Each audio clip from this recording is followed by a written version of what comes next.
Hello everyone. Today we will be talking about chapter 20 bioenergy. Okay, what is bioenergy? Energy that is produced from living organism. Energy obtained from bioresources is called bioenergy. अब bioresources क्या हो सकते हैं? Bio means living, sources means कि living organism का use करके, यानी वो living organism से वो sources हमें रिसीव हुए हैं और उनसे हम एनर्जी प्रोड्यूस कर दें. फॉर एग्जाम्पल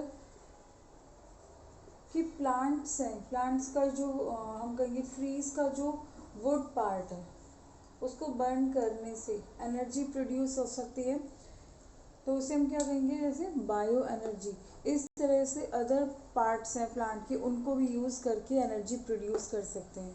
क्या फीचर्स हैं बायो एनर्जी के? बायो एनर्जी होती है, उसकी कॉस्ट है वो लोअर होती है, रीन्यूएबल है.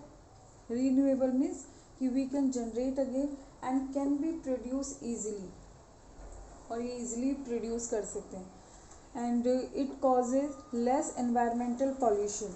लेस एनवायरमेंटल पॉल्यूशन मीन्स कि SO2 एंड CO2 जो इनका जो रिलीज होता है एनवायरमेंट में, उससे क्या होता है? एयर पॉल्यूशन होता है. पेट्रोल डीजल की बात करें अगर हम, पेट्रोलियम, तो उनके बर्निंग से एटमॉस्फेयर में CO2 और SO2 जैसे ये जो केमिकल रिलीज होते हैं, and they cause harmful effects on plants, human being and animals. तो अगर बायो एनर्जी वाले जो प्रोडक्ट हैं उनसे एनवायरमेंटल पॉल्यूशन भी कम होगा. Raw material is easily available. देखिए, ये बायो एनर्जी को प्रोड्यूस करने वाली जो मटेरियल है, चाहे वो प्लांट्स हैं, अगर हम यहाँ पर हम अगर एनिमल की बात करें तो एनिमल्स का जो डंग होता है, फॉर एग्जांपल काऊ डंग, इससे भी बायो एनर्जी प्रोड्यूस कर सकते हैं. For example biogas. तो ये क्या है? लिविंग जो ऑर्गेनिज्म है उनके सोर्सेज यानी उनके पार्ट्स को यूज़ करके जो एनर्जी प्रोड्यूस कर रहे हैं, दैट इज़ बायो एनर्जी. क्या है मेन सोर्सेज बायो एनर्जी के? Biomass, wood, methane is also known as biogas and biodiesel. यहाँ पे बायोडीजल, देखिए वो डीजल तो हमें पता ही है, फॉसिल फ्यूल जो हम ये कार्बन जो कंपाउंड होते हैं, पेट्रोल और डीजल.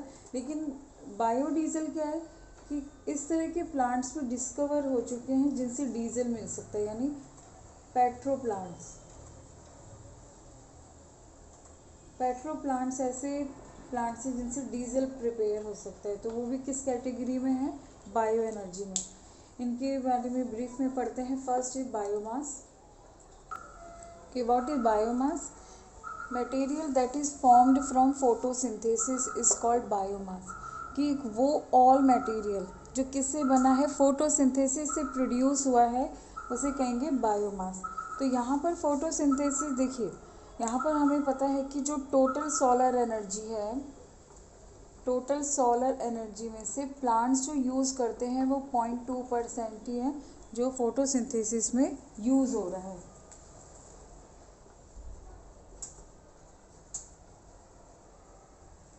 अब प्लांट्स ही हैं जो फोटोसिंथेसिस करते हैं, ठीक है, लेकिन प्लांट्स के ऊपर ही ऑल ऑर्गेनिज्म डिपेंड है. यानी all living organism depend on plants, चाहे वो डायरेक्टली बोले या इनडायरेक्टली, कि सर्वाइव करने के लिए जितने भी एनिमल्स हैं, जितने भी ऑर्गेनिज्म है, वो सब किस पर डिपेंड है? प्लांट्स पर.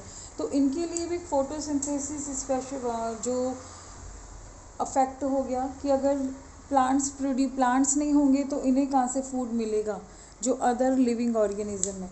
तो डायरेक्टली और इनडायरेक्टली क्या है? प्लांट जो कनेक्टेड है, यानी प्लांट्स क्या है? मेन सोर्स हैं फूड का. अगर हम देखिए चीफ सोर्स हैं. Carbon product produce from living organism is called biomass. यहाँ पे कार्बन प्रोडक्ट्स क्यों बोला है? कि इसका एग्जांपल हम ऐसे लेते हैं कि जो प्लांट है, प्लांट ने फोटोसिंथेसिस किया. अब प्लांट के जो प्रोडक्ट्स होते हैं, प्लांट को मान लीजिए कंज्यूम किया एनिमल्स ने, और वो कौन से एनिमल्स हैं? हर्बीवोर्स ही होंगे. हर्बीवोर्स जो हैं उन्होंने कंज्यूम किया, उनका जो एक्सक्रीटरी मटेरियल निकला, सपोज डंग जो है, काऊ डंग है, एनिमल डंग कोई भी है, अब उस डंग का भी यूज़ करके बायोगैस प्रोड्यूस कर सकते हैं। तो बायोगैस इज़ हम कहेंगे कि वो भी एक एनर्जी सोर्स हो गया। तो बायोमास यानी cow dung is example of biomass.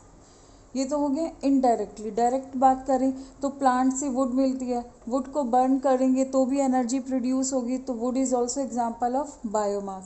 Third example है कि प्लांट के जो पार्ट्स हैं, अदर पार्ट्स, वुड तो डायरेक्ट हो गया। अगर प्लांट्स के अदर पार्ट है, सपोज क्रॉप तो ले ली काम में, लेकिन क्रॉप के जो रिमेन्स जो होते हैं फील्ड में, उनको बर्न कर देते हैं। चाहे वो हम देखेंगे कि फाइबर है, कोकोनट फाइबर है, या फिर क्रॉप के जो रिमेन्स होते हैं, स्ट्रॉ जो हट बनाने में यूज़ करते हैं, वो भी क्या है कि उनको भी बर्न करके एनर्जी प्रोड्यूस कर सकते हैं। तो प्लांट की लीव्स जो प्लांट्स की लीव्स को भी बर्न करते हैं, स्टेम है या फ्लावर है, इनको भी बर्न करके भी एनर्जी प्रोड्यूस करते हैं। तो वो क्या हो गए, ऑल कार्बन प्रोडक्ट। इनमें कार्बन क्यों बोला है कि बर्न करने पर क्या होगा, कार्बन प्रोड्यूस होगा। तो carbon products produce from living organism.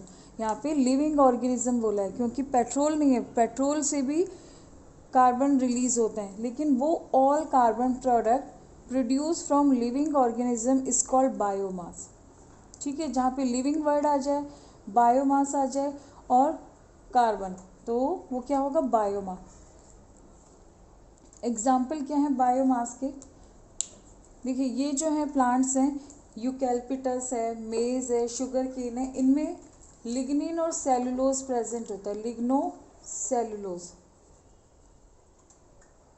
लिग्नोसेलुलोज इनमें प्रेजेंट होता है। तो ये एक मेन सोर्स हो गए कि इनमें वाटर कम है और इनमें ये कंपाउंड ज़्यादा है। तो इन कंपाउंड के बर्निंग से एनर्जी जो होती है उसकी एफिशिएंसी हाई है।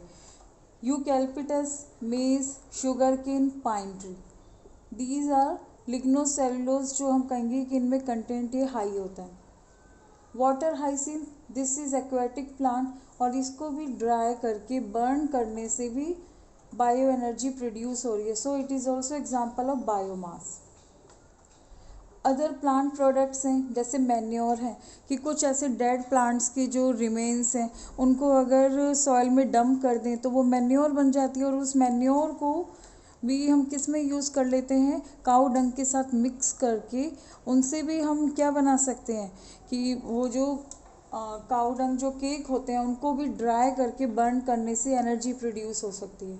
Would, remains of crop, for example straw, coconut fiber, cow dung, etc.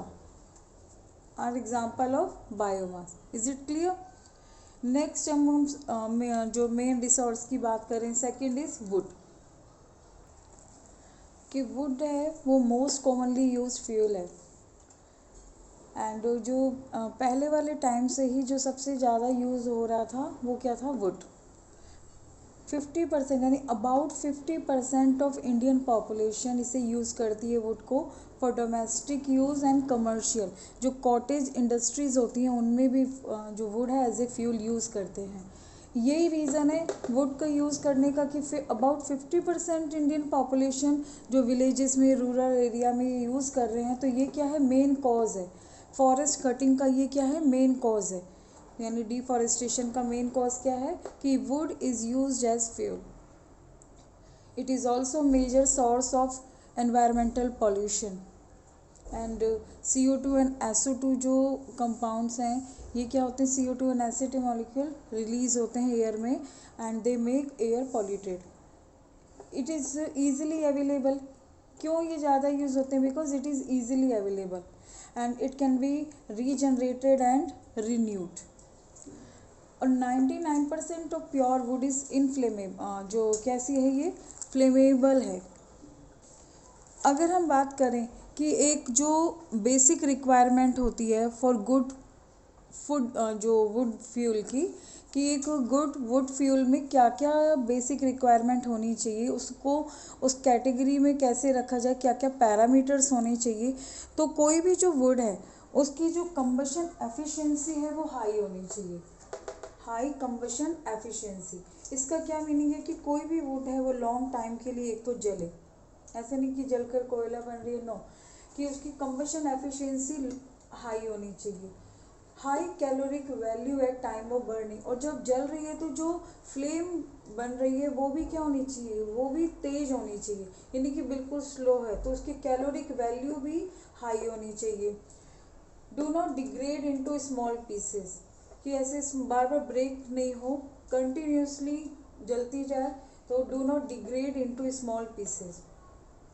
And उसके अंदर इजीली ड्राइड का क्या मीनिंग है, उस वुड के अंदर वाटर का कंटेंट भी लेस होना चाहिए, प्लस जो सेकेंडरी मेटाबोलाइट्स होते हैं जैसे रेजिन है, गम है, ये क्या करते हैं कि अगर ये मिक्स हों वाटर या रेजिन तो क्या करते हैं कि बर्निंग जो कैपेसिटी है उसको लो कर देंगे और स्मोक ज़्यादा प्रोड्यूस करेंगे, तो ईजिली ड्राई, जो ईजी ड्राई हो जाए, ये को जो गुड वुड की लिए पैरामीटर है। And it should be produced less smoke and order, कि उसमें स्मोक भी कम हो, तो वो क्या हो गई, अच्छी वुड हो गई। तो इस ऐसी कौन सी वुड होती हैं जिनको हम एज ए फ्यूल यूज़ कर सकते हैं, वो है bamboo tree, ker tree and khejri. Example इसके हम साइंटिफिक नेम भी लिख लेते हैं कि जो बैम्बू है इसका साइंटिफिक नेम है अकेसिया नाइलोटिका, अकेसिया नाइलोटिका। अकेसिया ये फेबेसी फैमिली का मेंबर है, बैम्बू है जो। कैर अकेसिया कटेचू, अकेसिया कटेचू, कत्था कैर जो हम बोलते हैं ये उसका नेम है अकेसिया कटेचू। खेजड़ी प्रोसोपिस सिनेरिया,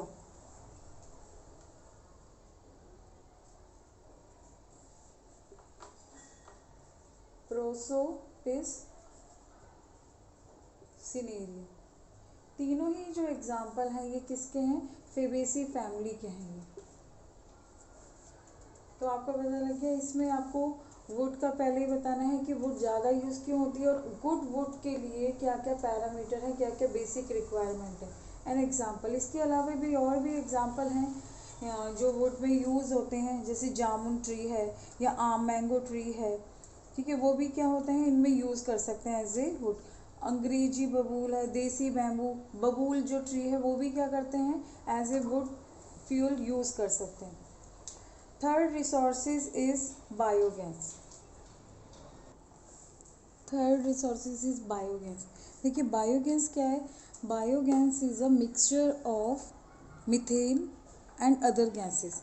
ये मीथेन और ये अदर गैसेस कहाँ से आई हैं, ये क्या होता है कि जो एनिमल एक्सक्रेटा है, काऊ डंग, एनिमल डंग जो है, यूरिन है, अगर उसको सॉइल में डंप कर दें और हम उसमें बैक्टीरिया मिक्स कर दें, एनारोबिक बैक्टीरिया, तो क्या होगा, उसका फर्मेंटेशन होगा, और फर्मेंटेशन से जो गैस प्रोड्यूस होगी दैट इज़ कॉल्ड गोबर गैस और बायोगैस, वो होगी मीथेन गैस।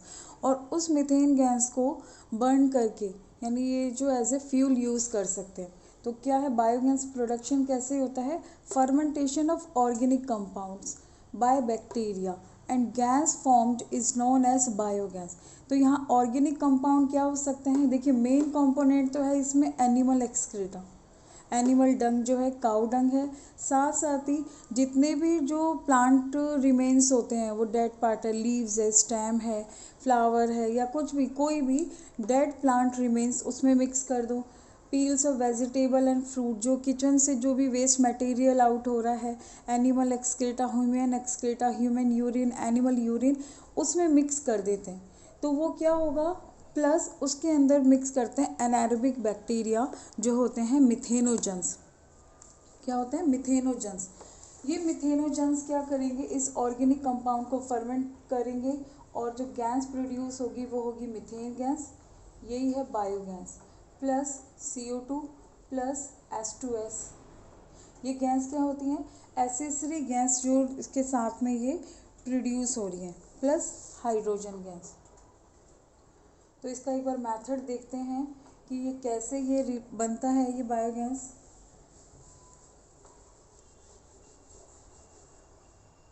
सॉइल में क्या करते हैं कि 1 फीट डीप एक टैंक बनाते हैं, 1 मीटर, सॉरी, स्लरी टैंक कहते हैं उसे। इस स्लरी टैंक में जितना भी जो वेस्ट मटेरियल है, ऑर्गेनिक कंपाउंड है, वो मिक्स कर देते हैं।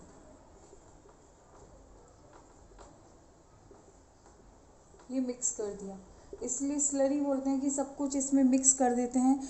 ये जो गोबर जो हम बोलते हैं काऊ डंग है और वाटर है वो मिक्स कर दिया और स्लरी प्रिपेयर हो गई है। अब ये जो स्लरी है it is carried to digester. Soil में हम कहेंगे जो अंडरग्राउंड एक और कंटेनर होता है that is called digester. Digester क्या होता है, 10 to 15 फीट डीप एक कंटेनर होता है जिसमें ये पाइप जाता है। ये जो स्लरी टैंक से ये जो पाइप है ये अटैच होता है, ये है डाइजेस्टर। क्यों का है डाइजेस्टर, क्योंकि इसी में ही मिक्स करेंगे जो बैक्टीरिया हैं, एनारोबिक बैक्टीरिया। ये स्लरी टैंक है, it is carried to this digester. ठीक है, ये पाइप है, इसे हम इनलेट पाइप कह देते हैं क्योंकि ये लेके जा रहा है इसमें, और दिस इज डाइजेस्टर। अभी डाइजेस्टर में मिक्स कर दिए हैं एनारोबिक बैक्टीरिया। ये डाइजेस्टर कैसे बना होता है, it is made up of cement, 10 to 15 feet होता है डीप ये, और स्लरी जो होती है इसमें पास हो गई है। और एनारोबिक बैक्टीरिया जो होते हैं, ये जो हमने वेस्ट मटेरियल यूज़ किया है, एनिमल एक्सक्रीटर वेस्ट मटेरियल, उसको डाइजेस्ट करेंगे। उसका क्या करेंगे, डिकम्पोजिशन करेंगे। वो एनारोबिक बैक्टीरिया कौन से हैं वो इम्पोर्टेंट हैं, उनके लिए बायोगैस टॉपिक ही वेरी इंपॉर्टेंट है। इस चैप्टर में मोस्ट इम्पॉर्टेंट टॉपिक ही यही है, इसमें से क्वेश्चन डेफिनेटली आएगा। यहाँ पे जो मिथेनोजेंस, मिथेनोबैक्टीरिया,